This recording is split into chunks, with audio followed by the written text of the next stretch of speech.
হরিনারায়ণ চট্টোপাধ্যায়ের বাইজি গল্প অবলম্বনে নাটক বৃত্ত। নাট্যরূপ এবং নির্দেশনা প্রণব বন্দ্যোপাধ্যায়। অভিনয়ে অংশগ্রহণ করছেন মানস রায়, মিলন ভট্টাচার্য, নিবেদিতা ধর ও শুভ্রা গুহঠাকুরতা। আবহ নিয়ন্ত্রণ প্রণব বন্দ্যোপাধ্যায়। নাটক বৃত্ত।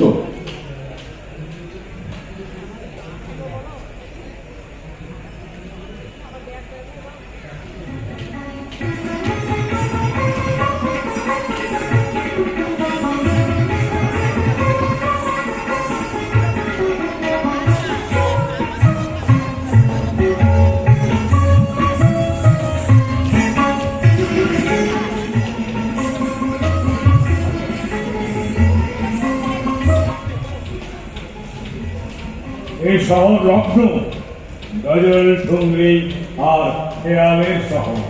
কক্ষক লখনৌ ঘরানা, আর এই ঘরানাকে সমৃদ্ধ করে তুলত ওই বাইজির কল। তাদের গলার মিঠা সুর আর ঘুমরের শব্দে খানদানি লোকেদের বুকে উঠত তুফান।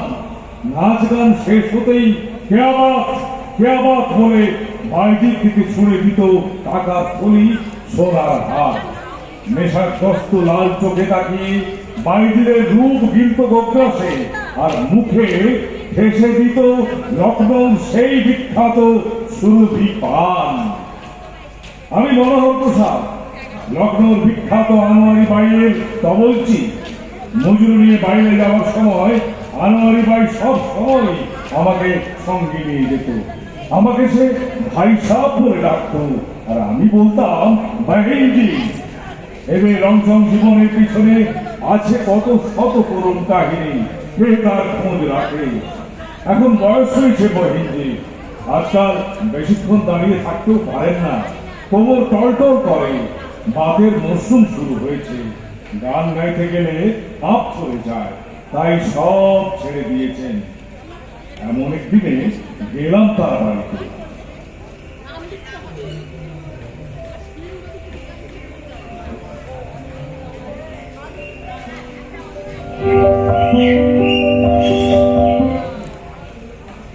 কি ব্যাপার ভাইসা? একটা জরুরি খবর ছিল। জরুরি খবরের দরকার কি ভাইসা? তুমি কাল গিয়ে এককাল থেকেছে, এবার যা কিছু জরুরি খবর আসবে একেবারে ওপার থেকে। জামানা বিলকুল বদলে গেছে। না মানে ওই মতি মতি এসেছে শহরে। কে এসেছে? কে এসেছে শহরে? মতি, আমাদের মতি। খবরের কাগজে বেরিয়েছে মেজর বর্মা লখনৌতে বদলি হয়েছে। মতি মতি এসেছে শহরে? হ্যাঁ হ্যাঁ হ্যাঁ বহিনজি, মেজর মোহনচাঁদ বর্মা জলন্ধর থেকে বদলি হয়েছেন লখনৌ। সামনের সপ্তাহ থেকে ওই নতুন জায়গায় কার্যভার গ্রহণ করবেন। আমার মেয়ে মনে পড়ে ভাইসা, তখন কত বয়স হবে মতি? বড় জোর 5 কি 6। দুপাশে বেরি দোলানো, রঙিন সালোয়ার পাজামা পরা, ফুটফুটে মেয়ে ছুটে ছুটে বেড়াতো এবারই থেকে ও বাড়ি। দুনিয়ার লোকের সাথে ওর দোস্তি। আর আমার বহিনজি চেয়ে চেয়ে আস মিটত না। হ্যাঁ ভাইসা, ঠিকই বলেছ, আশ মিটত না আমার। যতই দেখতাম মতিকে, ততই আমার বুকটা ভরে যেত। এ তো আমার মনের মানুষের সাথে ঘর বাঁধার ফসল, পাতাই নয়, সত্যিকারে স্বামী স্ত্রী। গাদলে ঠুকরে আর তবলার তালে বাঁধা জীবন নয়, মধ্যবিত্তের সুখ দুঃখে ঘেরা জীবন। মতি আনোয়ারি বায়ে সেই ফেলে আসা জীবনের চিহ্ন। হ্যাঁ, সেসব তো এখন ইতিহাস। মতির বাবা অমন ভালো মানুষটা হঠাৎ মারা গেল পথ দুর্ঘটনা। হ্যাঁ, তখন কে চিনত আনোয়ারিকে? একটা সাধারণ মধ্যবিত্ত বউ, ঘর সংসার নিয়ে মজে রয়েছে। কে আনোয়ার? যারা চিনত তাদের কাছে আমি ছিলাম মতির মা, শুধুই মতির মা। জানি জানি বটে সেই মতির বাবার মৃত্যুর সময় মতির বয়স মাত্র 2 বছর। আমার চোখে আধার নেমে এলো। কি করব, কোথায় যাব, কি করে বাঁচাবো, কি করে বাঁচবো মতিকে? তখনই তো আপনার জীবনে এলো রায়বেরেলির খান সাহেব। হ্যাঁ, খান সাহেব। ছোটবেলা থেকেই আমার গানের গলা ছিল সুরেলা, ভালো ঠুংরি গাইতে পারতাম। মতির বাবা একজন ওস্তাদের কাছে আমাকে গান শেখার ব্যবস্থা করে দিয়েছিল। মতির বাবা গুণের কদর করত, ভালোবাসতো আপনাকে। ভালোবাসা না থাকলে ঘরের বউকে এভাবে কেউ গান শেখাতে চায়? ওইটুকুই ছিল আমার সম্পদ। খান সাহেব ছিলেন ঠুংরির বড় ভক্ত। মতির বাবা মারা যাবার পর আপনি গিয়েছিলেন সেই ওস্তাদের বাড়ি। আমি তখন খড়কুটো করে বাঁচতে চাইছি, ওস্তাদের পায়ে গিয়ে পড়লাম।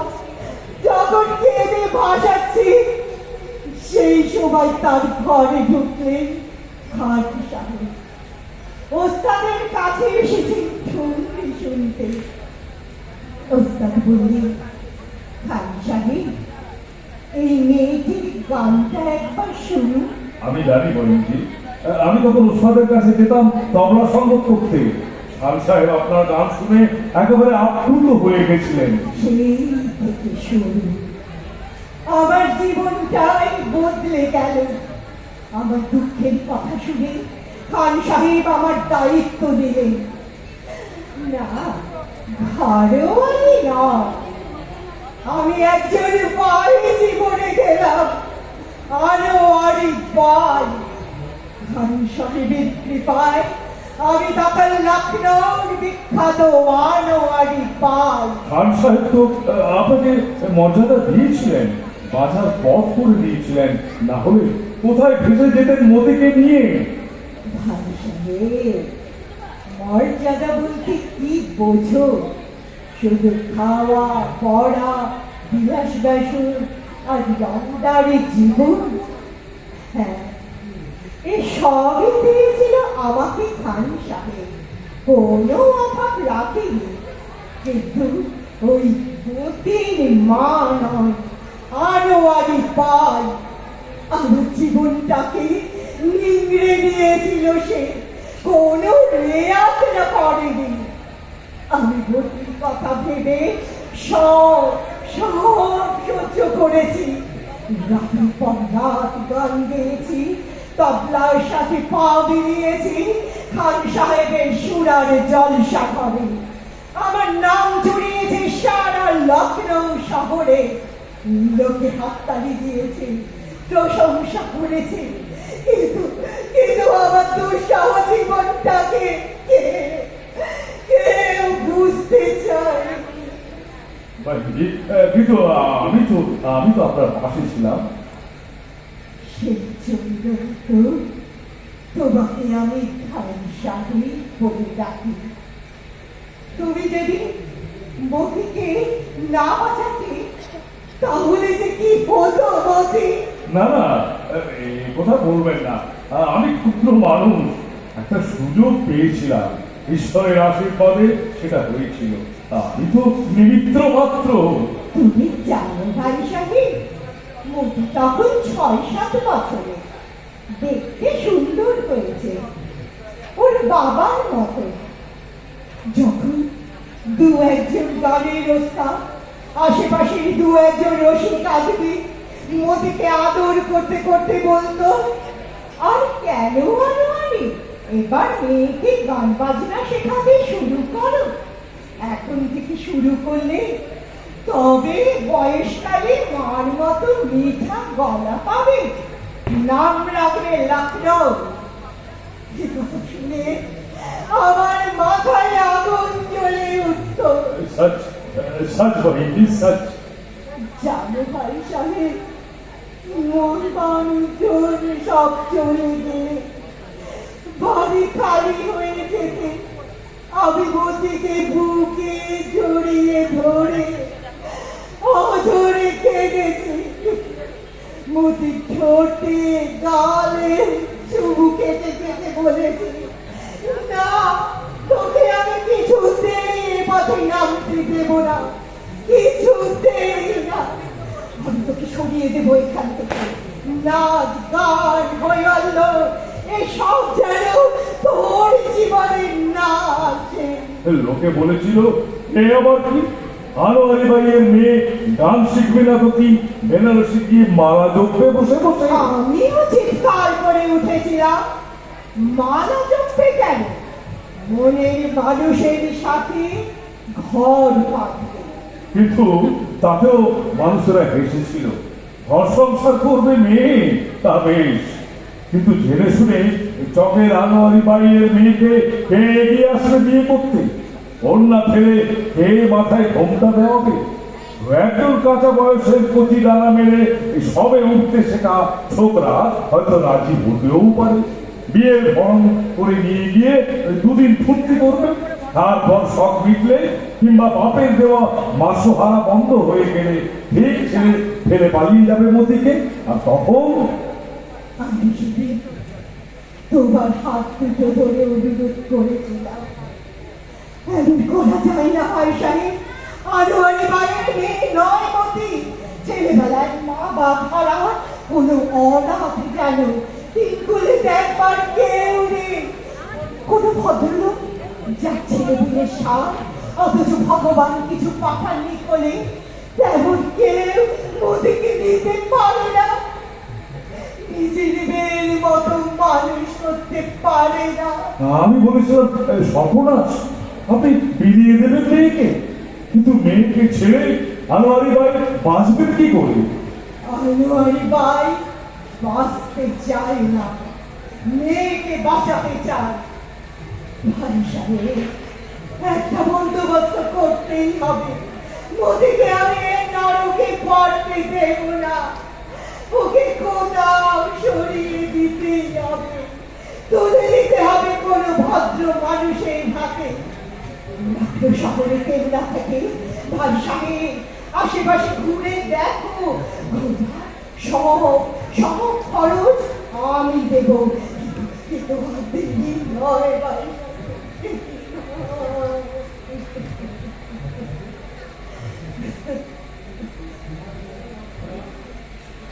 সেদিন আমি বেরিয়ে পড়েছিলাম আনোয়ারি ভাইয়ের চোখের জল দেখতে। বলা ভালো, আমার কাছে পিঠেই খোঁজ পাওয়া গেল সুন্দরবাগে নতুন এক ভদ্রলোক এসেছেন স্ত্রীকে নিয়ে। নাম ব্রজবিলাস সাক্সেনা, স্ত্রীর নাম মায়াবতী। ভদ্রলোক সরকারের বড় চাকরি, বদলির চাকরি, পয়সা করি বাণিজ্য সব আছে, কেবল সুখ নেই। বছর ছাড়েকের একটা ফুটফুটে মেয়ে ছিল। আজমগড়ে দুদিনের ঝড়ে মেয়েটি শেষ। সেই থেকে তার স্ত্রী অনবরত কাঁদেন আর বুক ছাপড়ান, অভিশাপ দেন ভগবানকে। দোস্তের মাধ্যমে আলাপ হল, তার বাড়িওয়ালা হলো আমার দোস্ত। তারপর ওই সুযোগ বুঝে একদিন আমি কথাটা পারলাম। ভদ্রলোক কিছুক্ষণ চেয়ে রইলেন আমার দিকে, তারপর তারপর বললেন, কিন্তু তাদের মেয়ে তারা ছাড়বে কেন? ছাড়বে কেন? আয়, বাপ গেছে অনেকদিন, মা যে অবস্থায় আছে দুবেলা দুখানা রুটিও দিতে পারে না মেয়েকে। কোনদিন দেখো মার মেয়ে দুজনেই খতম হয়ে গেছে। নয়তো মা কি আর অত সহজে ছাড়তে চায় মেয়েকে?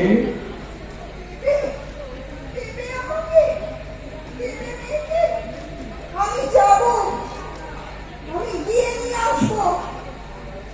দেখবে ও খুব ভালো থাকবে। আমি একটু বলবো না, একটু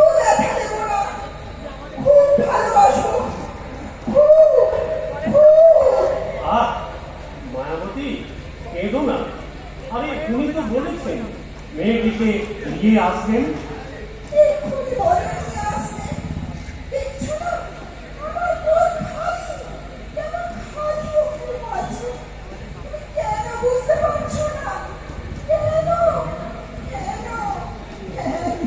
ভাবিজি, ভাবিজি, কাঁদবেন না। আমি কালই ওকে নিয়ে আসবো। আমি কিছু চিন্তা করবেন না। আচ্ছা, ও কেমন দেখতে? আমার মেয়ের মতো? কোঁকড়া কোঁকড়া চুল, হাসপাতালে বই পড়ে। আহ, এরকম করো না মায়া। দেখো, দেখো তুমি তোমার অমনি ফিরে আসছে। আসছে? সত্যি বলছো? মুনি আসছে?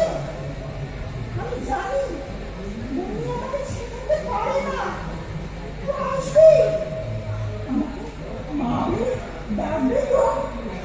এই, বলো না গো, বলো না। আমাকে মা বলবে তো? হ্যাঁ হ্যাঁ, বলবে, নিশ্চয় বলবে। তুমি এসব নিয়ে ভাবছো কেন বলো দেখি? শুনুন, কাল না, আজই আসুন, সন্ধ্যাবেলায়।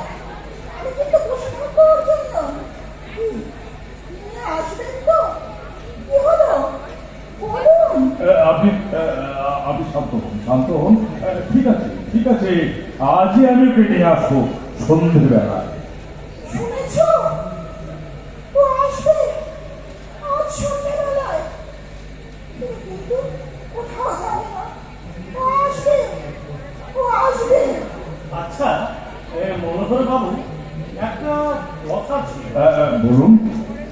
কিছু টাকা আমি ওর মাকে দিতে চাই, যদি আপনি সঙ্গে করে নিয়ে যান। কসুর মাফ করবেন, টাকা দিতে ওর মা হয়তো রাজি হবে না। তাহলে মেয়েকে বিক্রি করার সামিল হবে। মেয়েকে মানুষ করে তুলুন আপনারা, তাতেই উনি খুশি হবেন।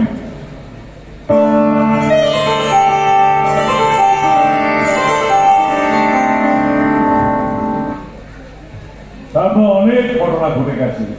মেয়ের সাথে আমার মায়ের আর দেখা হয়নি। আমার সাথে ওদের চিঠি মারফত যোগাযোগ ছিল, সেইটুকু খবর পেত আনোয়ারি বাই। এদিকে ব্রজবিলাস সাক্ষীরা বদলি হয়ে চলে গেলেন। ওরা আমার কাছ থেকে জানতে পেরেছিল মতি বাইজির মেয়ে, কিন্তু ওরা আর পিছনের দিকে ফিরে তাকাতে চায়নি। পুনর্জন্ম হয়েছে মতির। এখন সে মতি কুমারী সাক্ষীরা, ব্রজবিলাস সাক্ষীরার একমাত্র মেয়ে। তারপর অনেক বছর যোগাযোগ বিচ্ছিন্ন। হঠাৎ একদিন একটা চিঠি এলো, লিখছেন মায়াবতী সাক্ষীরা, ব্রজবিলাস সাক্ষীরার বিধবা স্ত্রী। মোদির বিয়ে আর্মি অফিসার মোহন চাঁদ বর্মার সাথে। না, বিয়েতে আমি যেতে পারিনি, কিন্তু বিয়ের খবর পড়েছিলাম ওই খবরের কাগজে। খুব ধুমধাম করে বিয়ে হয়েছিল, শুনে খুব খুশি হয়েছিল আমার বয়সী। তারপর এতদিন পরে যখন আমার কাছ থেকে শুনলো মেজর বর্মা এসেছেন লখনৌতে এবং 3 দিন বাদে সবার সাথে পরিচিত হওয়ার জন্য বাড়ির লোনে এক বিরাট খারাপিনার আয়োজন করেছেন, বয়সী মেয়েকে দেখার জন্য উদ্বেল হয়ে উঠলো। আমি নিয়ে গেলাম বহিন্দিকে দূর থেকে মোদিকে দেখাবো বলে। বাড়ির কাছে গিয়ে সে বহিন্দি একদম ব্যস্ত হয়ে উঠলো।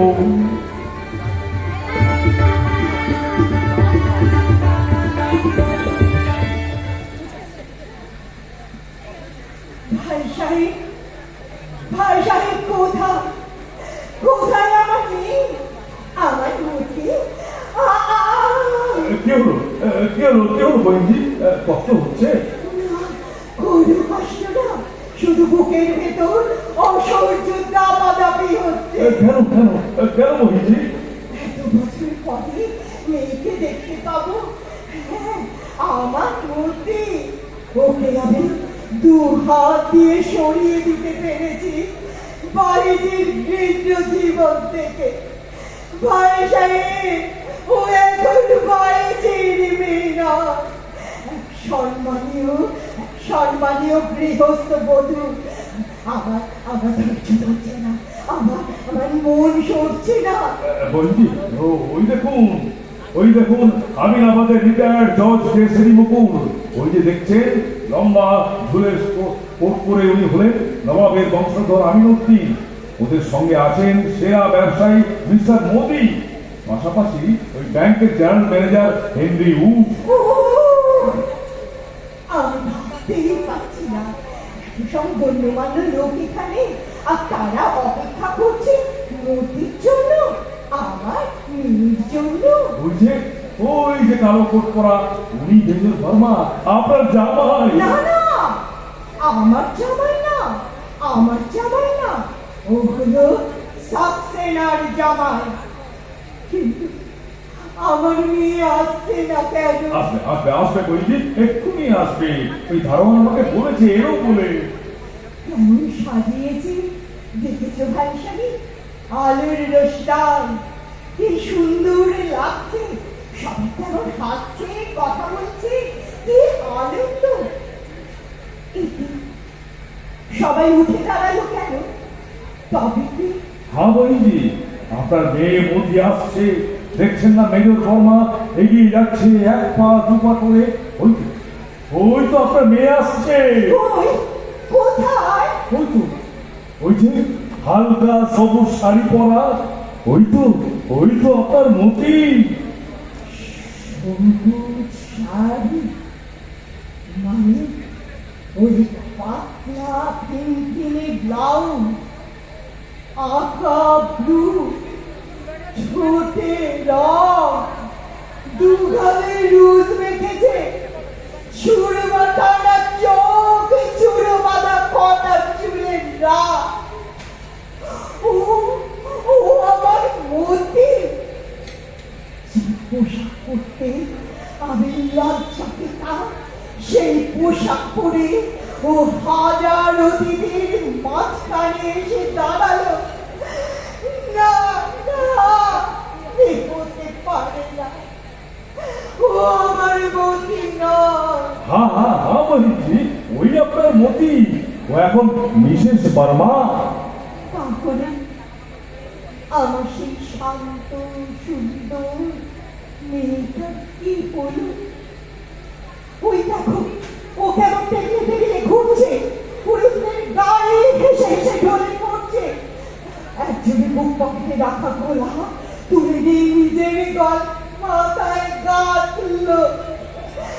না না না, কি হয়েছে আপনার বলছি? শরীর খারাপ লাগছে? আমার শরীর খুব ভালো আছে, কিন্তু কি হলো ভাই সাহেব, বাইরের মেয়ে বাইরে হয়ে রইল। বলছি ছেলেবেলা থেকেই কাজ ছাড়া করেও রক্তের দোষ চালাতে পারলাম না। পোশাক আশাক, রং রং, চাল চলো, এসবই চোখের রাস্তায় দাঁড়ানো।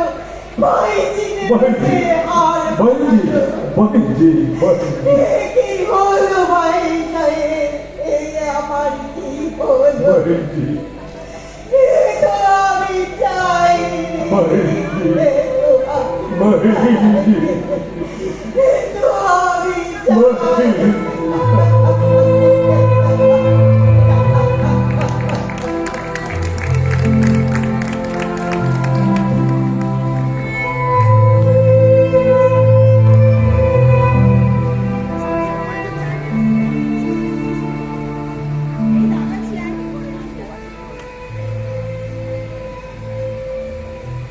নমস্কার। আমাদের মমতাজের শ্রুতি নাটক আমরা এখানে শেষ করছি। সকলকে ধন্যবাদ এবং অভিনন্দন।